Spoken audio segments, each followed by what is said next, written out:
En el siguiente panel conversaremos sobre cuáles son los desafíos globales sobre el uso de la inteligencia artificial, el impacto actual y futuro en las empresas en general y la profesión legal en particular, además de las aristas legales de la IA donde se debe regular.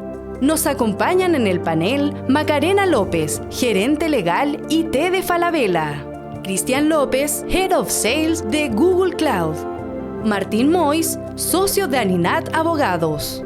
Modera Manuel Fernández, editor de El Mercurio Innovación.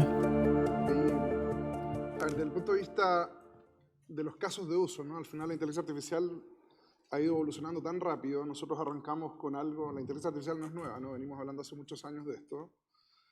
Arrancamos con algo mucho más clásico, ¿no? Donde efectivamente las compañías abordaban de un punto de vista muy tecnológico, ¿no? De armar un data warehouse con un equipo de data science. Algo sonaba muy complejo. Lo que busca hoy día la inteligencia artificial generativa, ¿no? Es poder aplicar no solamente en el ámbito legal, ¿no? En distintos casos de uso, el cómo desarrollar en forma muy fácil y rápida el poder captar y hacer uso de esta generación de contenido, ¿no? Entonces ahí esa generación de contenido, lo importante es cómo aplicarlo en forma responsable, ¿no? Y poder conectarlo con las distintas fuentes de datos, teniendo muy cerca la información para que los hechos sean factuales, ¿no? O sea, las respuestas no sean alucinaciones como está tan trillado hoy día, digamos, en la inteligencia artificial generativa, y buscar cosas que sean concretas. Y en el ámbito legal no está obviamente exento de eso, ¿no? El ámbito legal tiene desafíos y lo que buscamos con la inteligencia artificial generativa es y yo comparto mucho lo que vi en las presentaciones, no busca reemplazar a la gente, lo que busca precisamente es entender cómo con el uso de estas tecnologías poder abordar en forma mucho más simple y más fácil la casuística del día a día, ¿no? En términos de casos de uso, y es el desafío que tenemos, separarlo mucho de la tecnología y más bien llevarlo al caso de uso más de negocio, ¿no? Negocio en distintas áreas de las compañías, ¿no? Nosotros en Google venimos hablando, al igual que todas las compañías que están enfocadas en esto, con distintos casos de uso, hablando con el C-Level, donde tratamos de abordar temas en el mundo comercial, en el mundo logístico, en el mundo legal, etc., ¿no? Entonces ahí, creo que por ahí va un poquito el desafío, ¿no? Cómo abordarlo en forma responsable y entender el cómo generar ese contenido y ser una ayuda.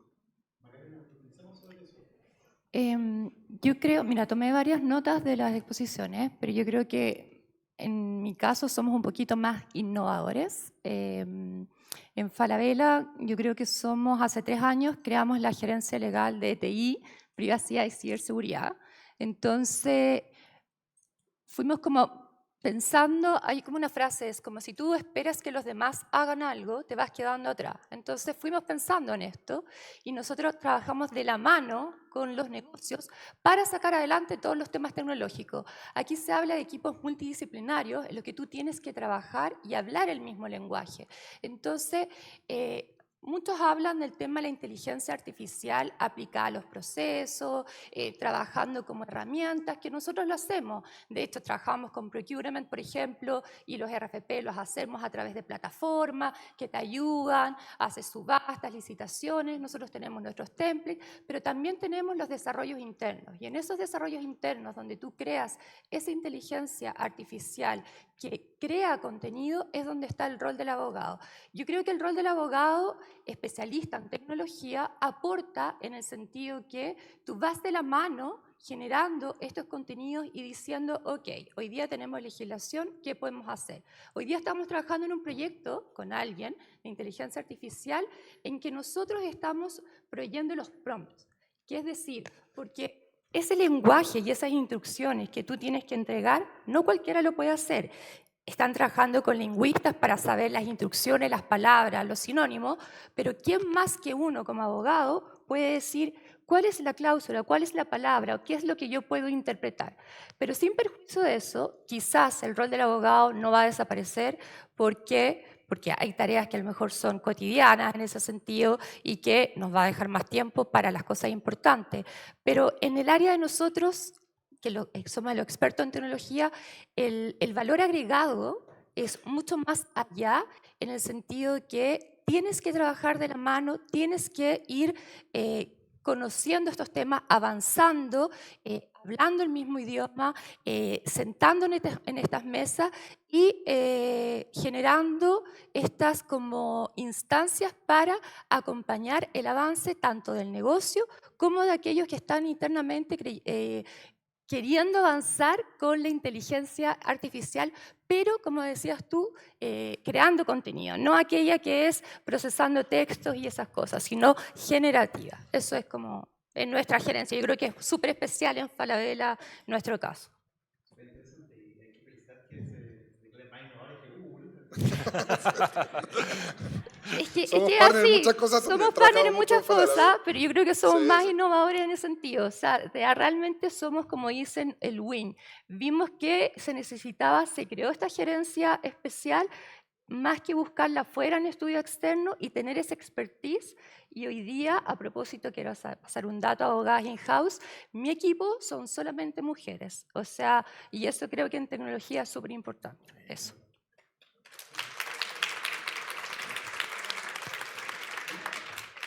Una de las reflexiones que me invitó a la organización en este panel, y un poco se deduce de las presentaciones que vimos, es cómo esta tecnología, no sé si será inteligencia artificial, que probablemente sea la que tiene más potencial, pero en general la tecnología está transformando el futuro de la profesión legal. Y me gustaría una reflexión de parte de ustedes al respecto, sobre todo partiendo quizás por Martín y Macarena, vamos en ese orden ahora, de cómo ustedes ven que dialoga el mundo de la ley, de cómo se forman los abogados hasta cómo ejercen con estas novedades de la tecnología. Buena pregunta. Yo que tengo ya varios años de profesión, no sé, para los que somos, nos titulamos fines de los 90, principios de los 2000, yo creo que uno puede hacer uno puede trazar de cómo era la profesión desde antes del correo electrónico y los computadores a lo que es ahora, ¿cierto? En que antes de las grabaciones también, antes de pasamos de un mundo que realmente para los abogados era duramente analógico, ¿cierto? En que todos los plazos eran distintos y toda la forma de hacer el trabajo era distinto precisamente porque uno partía de la base de que la respuesta nunca era inmediata, de que uno había que tomarse tiempo en hacer revisión de antecedentes, en preparar contratos, en que además los contratos había que revisarlos 10 o 20 veces porque lo que quedaba en la máquina de escribir estaba lleno de errores, ¿cierto? Y si uno hace un trazado de eso a lo que estamos ahora, el cambio es gigantesco. Y me da la impresión, a mí por lo menos, que en términos generales los abogados somos buenos para adaptarnos a estos cambios. O sea, la adopción del correo electrónico fue súper rápida en los estudios de abogados. Otro tipo de herramientas como las herramientas forenses y la utilización de bases de datos electrónicas también. En ese sentido, por ejemplo, en Chile yo creo que somos unos afortunados de que tenemos además un Estado que nos ha ayudado mucho a proveernos del insumo básico con el que trabajamos todos, que es la ley, ¿cierto? Que es que tenemos una biblioteca del Congreso que nos entrega toda la información de forma muy actualizada, tenemos un diario oficial que publica rápidamente.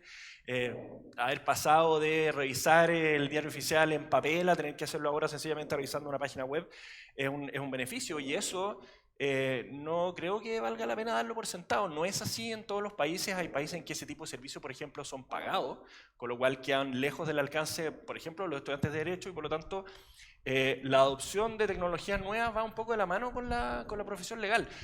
A mí me gustó mucho lo que mencionaron en uno de los paneles anteriores de que esto es sencillamente una herramienta, y los abogados estamos llamados a adaptar esa herramienta siempre pensando en el beneficio del cliente. Si al final nosotros somos asesores, nos debemos a nuestros clientes, y probablemente una de las conclusiones que yo rescataría de esta, como si ustedes quieren, esta ola que hay ahora, esta fiebre que hay por implementar inteligencia artificial, es que estos no son cambios que uno los puede hacer a espalda de los clientes. Esto es algo que se tiene que trabajar con los clientes porque son los mismos clientes los que esperan, ¿cierto?, que la calidad del servicio vaya mejorando, ojalá, ¿cierto?, con digamos, un menor costo de honorario, en la prestación de servicios día a día. Entonces, si es herramienta artificial, si es metaverso, si es cualquiera de las nuevas tecnologías que han ido saliendo, blockchain, que también tiene aplicaciones que son muy, muy interesantes, especialmente en temas de trazabilidad, que para el mundo jurídico es súper importante.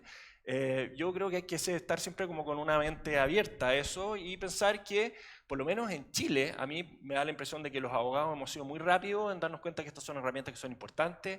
Tenemos un trabajo académico además que es muy interesante. Tenemos además comercio electrónico, que es súper sofisticado, y eso para los abogados nos plantea un desafío gigantesco, ¿cierto?, de poder estar a la par con las empresas que ofrecen productos y servicios novedosos, de poder estar informados y poder tener los conocimientos necesarios para, en base a la legislación que tenemos, que todos sabemos que en algunas cosas es buena y en otras no es tanto, ir mejorando, para después poder entregar servicios legales que son más sofisticados, pero siempre pensando primero en la calidad del servicio que uno le entrega al cliente.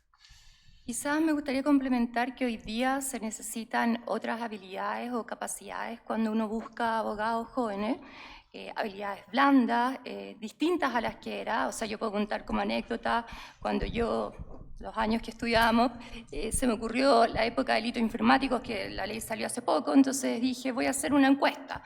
No estaba dentro de esto. Entonces elegí juzgados de garantía, bueno, eran jueces del crimen en esa época, y los fui a entrevistar y preguntarles de los delitos informáticos. Ni siquiera tenían computador los jueces en esa época. O sea, a ese nivel estamos hablando. Entonces, igual uno tiene que tener esa capacidad de ir transformándose. O lo mismo que estamos hablando hoy día. Toda esta tecnología, tenemos que tener la capacidad de ver cómo estamos. ¿Por qué? Porque en el tema, por ejemplo, de inteligencia artificial, tenemos todo el tema de la privacidad. Pero hoy día, Chile, llevamos como 8 años tratando de sacar una ley, entonces tenemos la dualidad de, ¿lo hacemos bajo la ley nueva que viene o la ley 19.628? Nos anticipamos porque todos nos dicen que no vamos a poder hacerlo, entonces nos anticipamos, trabajamos bajo los nuevos estándares, ¿qué hacemos? Entonces eso es importante transmitirlo y ver. Para las nuevas generaciones quizás es más fácil, pero nosotros tenemos que tener esa capacidad de adaptación y nunca quedarse atrás, siempre ir avanzando, estudiando, porque si no, dejamos de ser abogados. Y lo que decías tú, que son importantes, son herramientas, no es que nos van a desplazar, o sea, son herramientas que nosotros debemos utilizar, pero necesitamos estudiar y trabajar con ellas. Eso.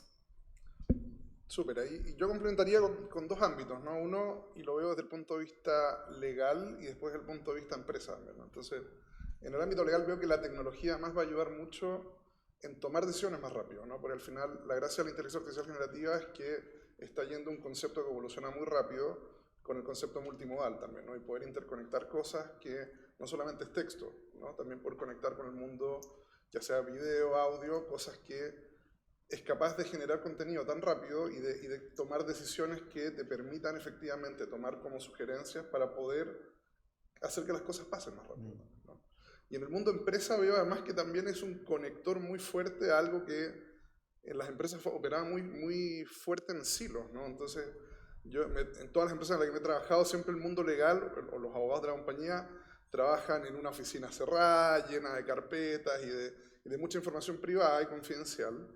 Y esto hace que también el negocio conecte mucho más rápido con las áreas legales también en que las cosas también fluyan mucho más simple y mucho más rápida para poder interconectar y llevar cosas que ya están preestablecidas con sugerencias que la misma tecnología te da para hacerle la vida más fácil al área legal también, ¿no? Y poder tomar decisiones más rápido.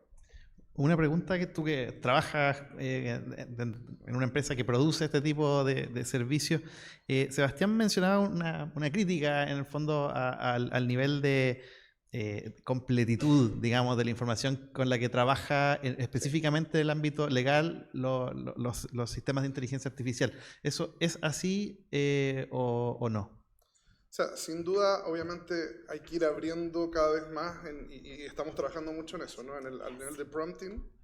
Gracias. El poder tener conectores, no solamente al ámbito más abierto, ¿no? Pues hay cosas que pasaban, que se trabaja mucho en la privacidad del dato, es que había filtración de información, ¿no?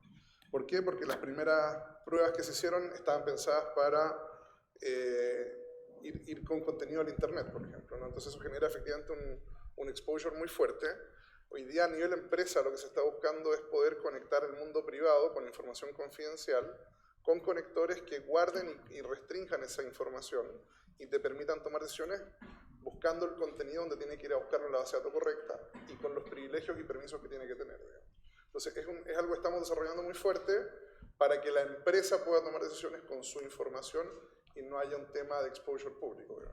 No quiero hacer promoción, pero justamente el proyecto no con usted, cuando tienes como ChatGPT o esas cosas, tú puedes limitar a qué bases de datos o que tu información, porque ahí viene un tema y te preguntan, Tu información confidencial de la empresa no puedes subirla, o la información de tus trabajadores, colaboradores. Entonces, tú puedes limitar el ámbito de la información o donde van a consultar. Entonces, en el fondo, tú puedes trabajar en esos proyectos, pero limitando el tema de las bases de datos y dónde se comparte. Sí, se lo preguntaba también porque quizás hay un desafío ahí de la tecnología respecto de este ámbito en particular, que quizás alimentando, o sea, todavía no están alimentados como, no sé, las bases de datos quizás de las noticias o de la literatura, que están básicamente completas en Internet. Aquí hay un tema distinto y que quizás eso va a hacer que probablemente la adaptación de este tipo de sistemas sea más gradual o más lenta, no sé. Bueno, básicamente el tema de la recopilación de datos, si ustedes quieren, de Internet para hacer el entrenamiento de los LLMs, es un tema que no está resuelto. Hay dos juicios en trámite bastante grandes que van a de alguna forma darnos, yo creo que guías bastante claras sobre cuál va a ser el futuro del uso de el material protegido por derechos de autor, ¿cierto? Desde dos puntos de vista. Uno es desde el punto de vista sencillamente de recoger toda la información que está disponible en Internet para poder hacer el entrenamiento de estos LLMs, pero lo otro es también qué es lo que va a pasar respecto de la autoría o la titularidad de las obras que produzcan los sistemas en base a los prompts, o incluso en la eventualidad de que los mismos sistemas puedan generar obras intelectuales sin que hayan prompts de por medio. Y eso es bien interesante de determinar porque ya se ha visto en algunos casos en particular, por ejemplo en China, en que han habido sentencias judiciales en que se ha reconocido titularidad sobre obras, titularidad de personas, ¿cierto? Sobre obras que han sido desarrolladas a través de sistemas de inteligencia artificial. Incluso llegamos al nivel de sancionar a infractores que toman obras generadas por sistemas de inteligencia artificial que son tomadas por terceros sin autorización de quien hizo el desarrollo original. Y de hecho, la misma DIVAM en Chile, acá voy a hacer una cita a Nicolás Mladenich, que él trató y obtuvo un registro de una obra intelectual en Chile con él como autor, ¿cierto? Pero utilizando sistemas de inteligencia artificial para poder obtener un registro de una obra artística. Eso por un lado. Entonces, lo que va a pasar con estos juicios, ¿quién lo sabe? Lo que me ha tocado por lo menos analizar es que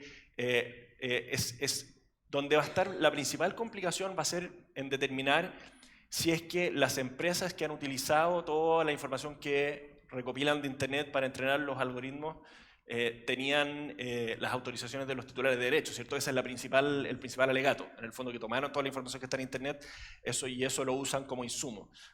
El tema de si lo que resulte de ahí va a ser de la máquina o va a ser directamente quien hace el input es más complejo, porque han habido argumentos que a mí me parecen que son bastante atendibles de las empresas, ¿cierto?, que hacen estos desarrollos, decir, pero es que nosotros cuando entrenamos el algoritmo o el LLM es básicamente el equivalente a que una persona que quiere ser, por ejemplo, un pintor, pesque libros, pesque revistas y se inspire, ¿cierto?, para ir desarrollando su propia técnica. El problema es que muchos de los sistemas lo que están haciendo es que tienen prompts que responden específicamente a nombres de artistas. Y ahí se empieza a complejizar. Entonces, probablemente por el lado de la recopilación de información, y esto siempre pensando en el sistema estadounidense, ¿cierto?, en que las empresas van a alegar que acá hay un fair use. En base a los factores que determinan si hay un fair use o no, se determinará qué tan válido es que las empresas puedan alegar que sencillamente están haciendo un uso que no tiene un fin comercial, aunque ese es uno de los factores, pero en el otro yo creo que va a ser más complejo poder escapar al hecho de que si tú le pides, por ejemplo, a un sistema que te saque un cuadro digamos, en el estilo de Dalí y lo haga con una precisión que sea muy difícil de distinguir de la obra original, alguien puede decir de que ahí no hay una infracción a derecho. Complementar con la OMPI, que están como en la sexta conferencia, es si hay que adaptar o no la legislación de propiedad intelectual. Porque viene la pregunta es, Si se crea solamente con inteligencia artificial, ¿es un sujeto de derecho en el fondo el creador? ¿O es lo que tú decías? ¿O si intervienen creadores? Porque al final el derecho de autor es como interviene una persona humana, o solamente está basado en ese origen. Entonces quizás hay que cambiar todo lo demás para poder ver el tema de la inteligencia artificial.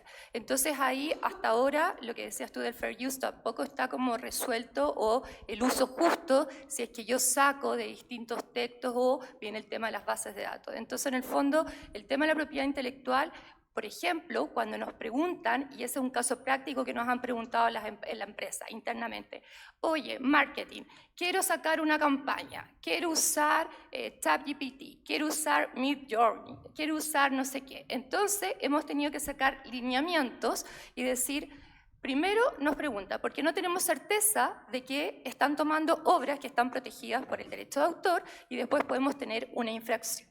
Entonces, y si tú vas a ir a pedirle permiso, al final sale carísimo, entonces mejor vamos por el sentido tradicional de hacer una campaña de marketing. Entonces, al final hemos tenido que estar como limitando. Lo mismo que si quieren usar ChatGPT, no la empresa, en el fondo no puedes porque estás compartiendo información confidencial. Entonces, las reglas de privacidad, las reglas de propiedad intelectual, las reglas de los delitos informáticos, que incluso hoy día te hace la responsabilidad penal de la persona jurídica, están como todas, hoy día también el CERNAC, por el tema de la inteligencia artificial, cuando tú lo usas para productos, tiene que haber transparencia.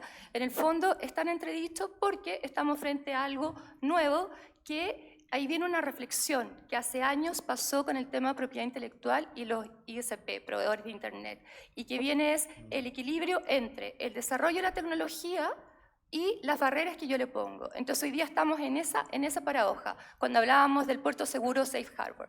¿Yo voy a parar la inteligencia artificial? ¿La voy a restringir? ¿O voy a buscar, a tratar dónde está el equilibrio para el desarrollo, pero con la protección o las medidas que pueda también innovarse? Entonces estamos como en ese momento. Sigamos en esa línea. Paula nos habló de los pilares que tenían en Meta, que eran básicamente las normas que regían el uso de herramientas de inteligencia artificial, y en caso de ellos también de producción. A su juicio, ¿cuáles serían los pilares que debería tener una empresa que en este momento de relativa incertidumbre normativa debieran guiar su actuar en este ámbito del uso de inteligencia artificial generativa particularmente? Yo te puedo dar la mirada. Nosotros somos bien obsesivos con el tema, ¿no? Y lo fijamos en 4 pilares. Bien.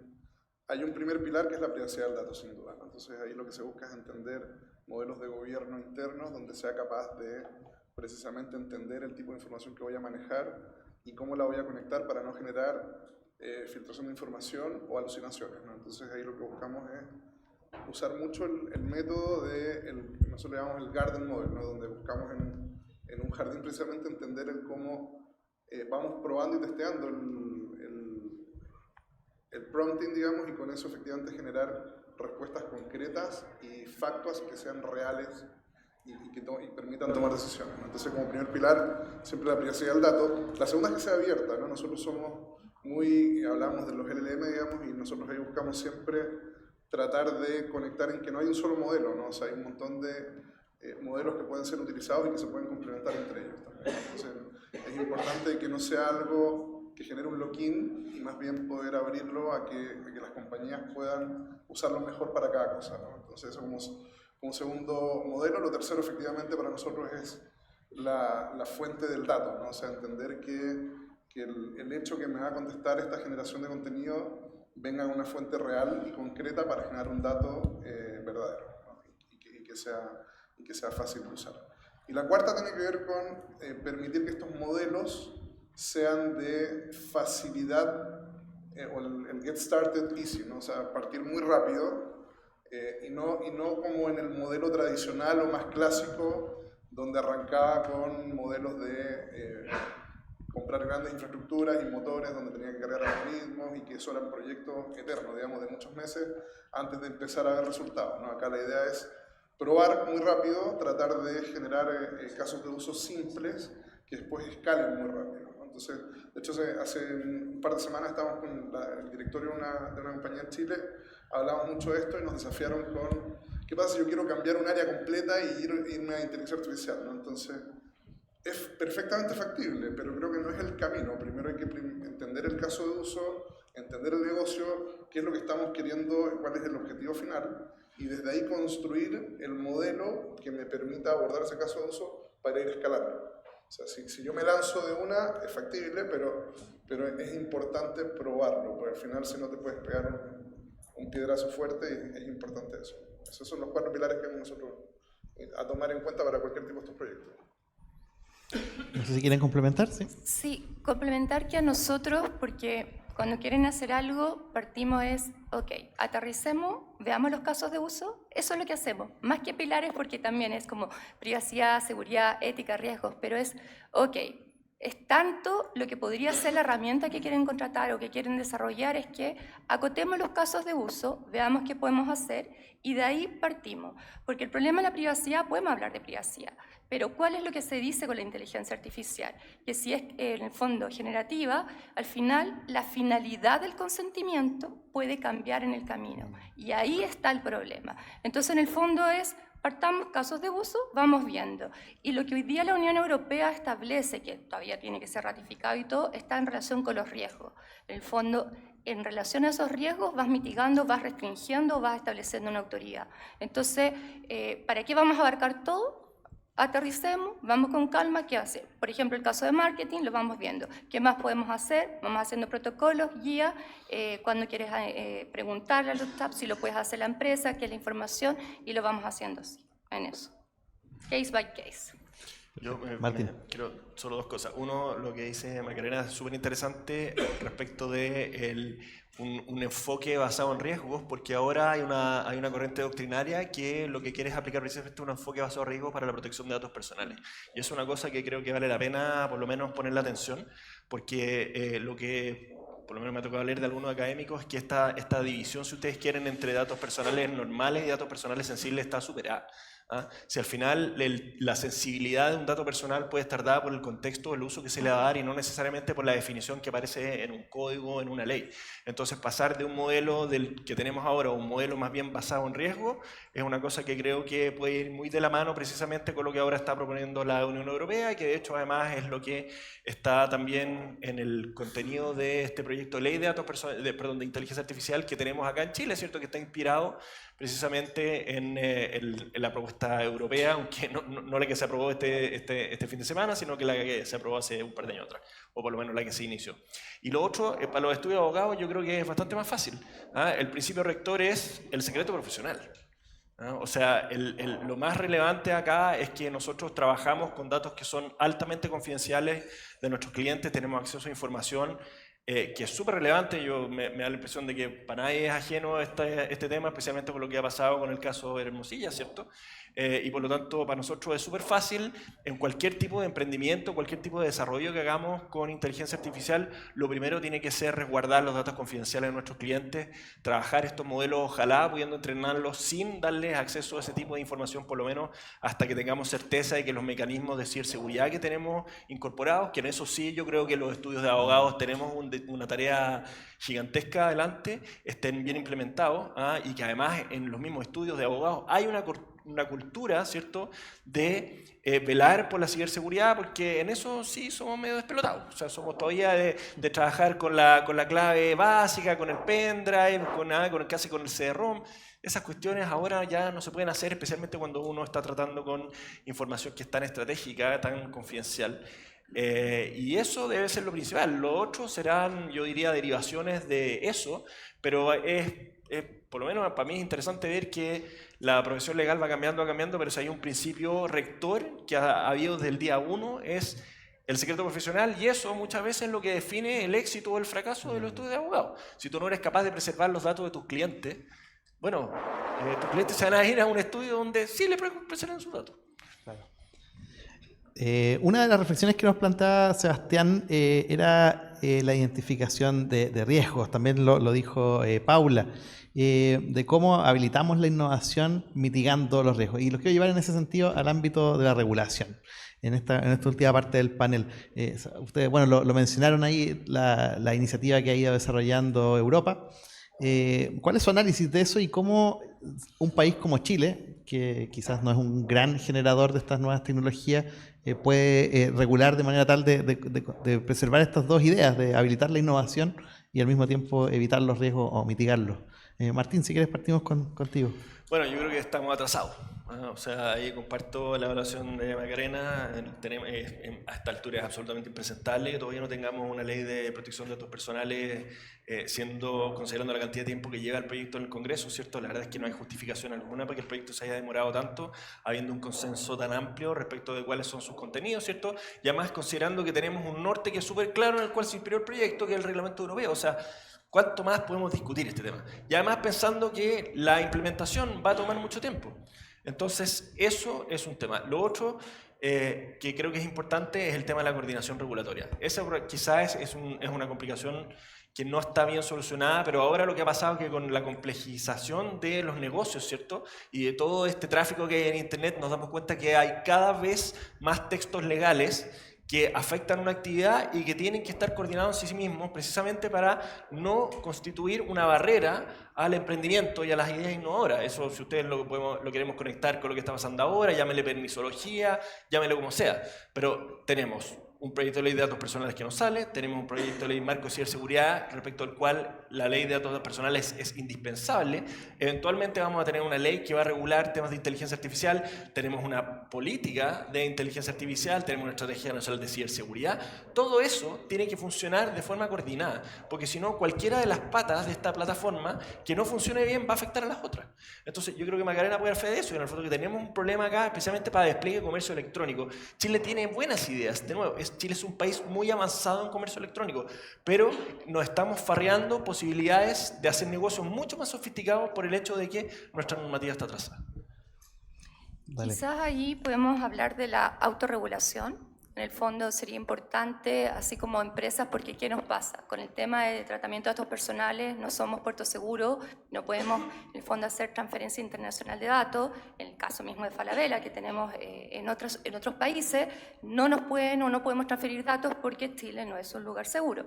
Entonces, el tema de las brechas de seguridad va en directa relación con el tema de la protección de datos personales. El tema de la inteligencia artificial, al final ustedes ven que toca las leyes de privacidad, leyes de delito informático. Pienso que la ley de delito informático también, o sea, yo vengo desde el año 97 diciendo que no existía el fraude informático, recién salió un libro diciendo eso, entonces recién salió ahora, o sea, vamos atrasados. ¿Y qué podemos hacer? Quizás las empresas podemos autorregularnos para establecer principios, para establecer guías.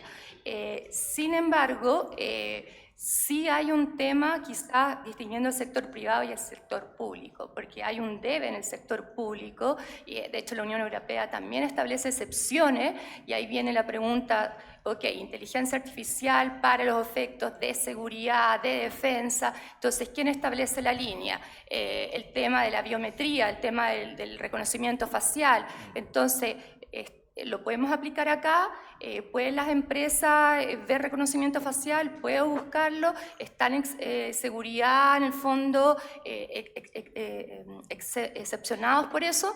Entonces al final, como decía Martín, tenemos una cantidad de regulación, o sea, solo con el hecho, por ejemplo, de una brecha de seguridad que hay que a lo mejor avisarle a la CMF, el CERNAC nos está ahora, tenemos que avisar por el tema de, no sé, delito informático. Al final tenemos tantas regulaciones y tanto distinto que todo eso se va traspasando al consumidor final y todos somos perjudicados. Entonces yo creo que ahí hace falta quizá un poco de ponernos de acuerdo y buscar principios y dejar de regular y tirar leyes porque sí, y tratar de no frenar la innovación, que al final perjudica incluso las pequeñas empresas. Cuando salió la ley de videojuegos hubo un tema ahí que hubo que hacer bastante porque al final perjudicaba a las empresas chilenas pequeñas que hacían los videojuegos y no a las grandes empresas que importaban los videojuegos. Entonces como que falta esa mirada de ecosistema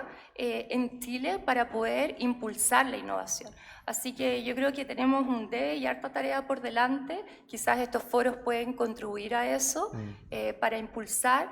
Empresas como Google también nos pueden ayudar y otras empresas para poder dar estas como oportunidades y y trabajar en conjunto, pues sector privado, público, empresa, estudios jurídicos.